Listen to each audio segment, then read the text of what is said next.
5, modelinho mais antigo, beleza?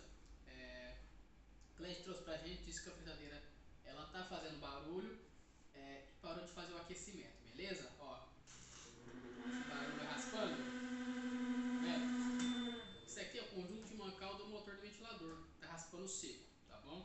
A gente vai fazer a troca do mancal também.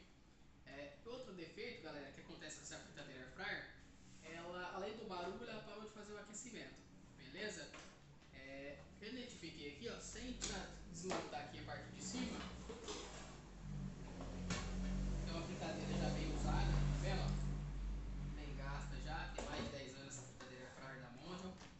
Só, basicamente a gente já identificou aqui o que aconteceu. Estourou a resistência, né? Você vai ver que lá dentro, ó, tá vendo? Ó, aquela pecinha. Aqui é a resistência, beleza? E aqui atrás, ó, a parte de trás, você vê que estourou, ó, tá vendo? A resistência estourou. Por isso que ela não tá fazendo o aquecimento. A gente vai fazer a troca do mancal do motor, do ventilador e vai trocar a resistência, beleza? Aí a fritadeira vai voltar a funcionar. Galera, em questão assim de qualidade, as primeiras fritadeiras da Mondial eram as melhores, abaixo da Philips Valita. A Mondial era a mais vendida das air fryer, né?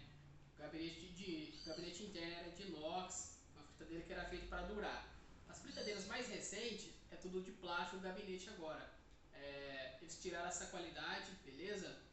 Mas assim, eu recomendo, se você tem uma fritadeira air fryer mais antiga, conserte ela porque compensa, beleza? Se você gostou da dica, deixe aí nos comentários. Valeu, um abraço!